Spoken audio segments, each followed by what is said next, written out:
I'm Jerry Kratzer, and this is my wife, JoEllen. We've been married for 50 years, 50 plus years, I guess. And how did you two meet? Actually, we met on a fix-up date for a Christmas party, dinner and dance that her workplace put on. My partner from work worked with his wife worked with JoEllen. We were both nurses. And she wanted JoEllen to go to this dinner dance, and JoEllen was relatively new back in town, even though she was born and raised in Indianapolis. She had left after nurses training and worked various places and had come back for family reasons just recently before this dinner dance. And the nurses she worked with wanted her to go, but she didn't know anybody to ask. So her nurse friend's husband, who I worked with, got me. He knew I wasn't married, and he says, "How about if you do this?" And I hemmed and hawed around, and paid him big money. Because I didn't like, I didn't like the fixing up aspect of things, because it never works out, right? Right. So he says, "Look," he says, "it's a dinner dance, and it's going to cost you $20. And he says, "I know you can drink more beer than $20 will buy, so it's not going to cost you anything for her on this dinner dance. You're going to get your money out of it." So I agreed, and we went. Well, we had our... We get all dressed up, and, we were all going to get smashed before the day was over anyway. So we went up to Shakey's Pizza. And you had to know my friend Gunnars, who was about 3 times my size, great big guy, and didn't know a stranger. And the place is packed, right? There's people everywhere. So he always called me Kid. He was 4 years older than me, so he called me Kid. He says, "Kid, you go get the pizzas, because I'll get the beer and find us a place to sit." So we went. JoEllen went with me. We went up and got 2 large pizzas for 4 people. And my friend's wife was diabetic, so she wasn't going to eat more than 1 piece. She wasn't going to drink any beer. So he comes back. I got the 2 pizzas. He comes back with 2 pitchers of beer and 3 glasses. And he sits down and he pours 3 glasses out. He gives 1 to JoEllen, gives 1 to me, takes 1 for himself. And he looks at us, puts his empty glass down on the table, says, "Anybody ready for another?"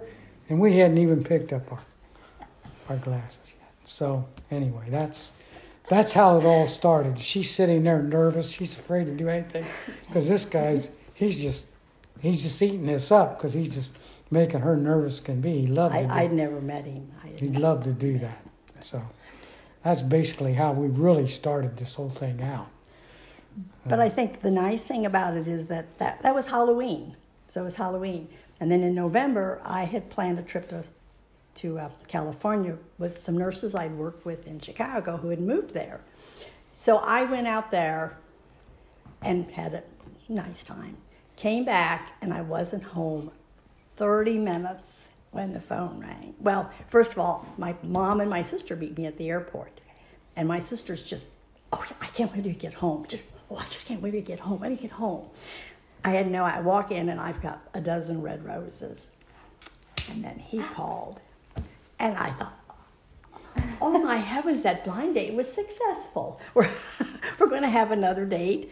And then we went to the dinner dance, and it was New Year's Eve that he proposed.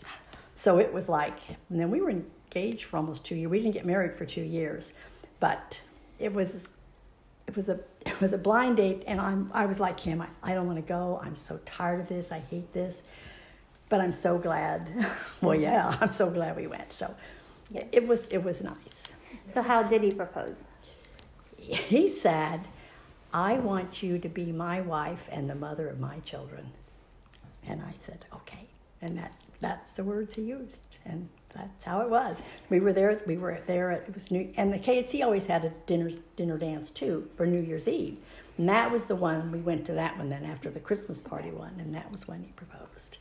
So, anyway, it was good. So had you only known each other a few months then? Mm-hmm. Oh my goodness. From October to New Year's Eve. Well, okay. Right. So, and it was a good investment. It was a good investment, and then, so it was. It's been a good marriage, and I think just like they say, you have to know that everybody's not perfect. And I think you have to go into it knowing you have got to be patient.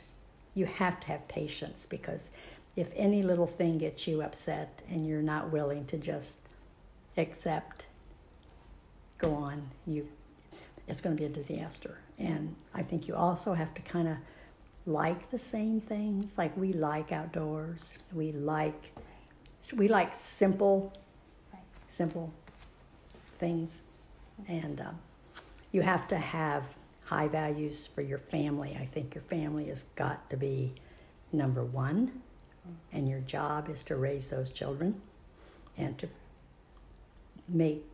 provide for them a background and an education and that, so they can be productive adults in this world. And I think that's your job, besides taking care of each other. So anyway, what else? Is that true? Well, that's true. Please don't deny it. I want to tell everybody, just be careful how you spend your $20. Because I spent my $20 and I end up 50 years later living in a new cottage in Greenwood Village with 4 children, 11 grandchildren, and the love of my life, my bride for 50 years. So just just be careful with your money. It was a good investment. It's a good investment. Yeah. Good rate of return.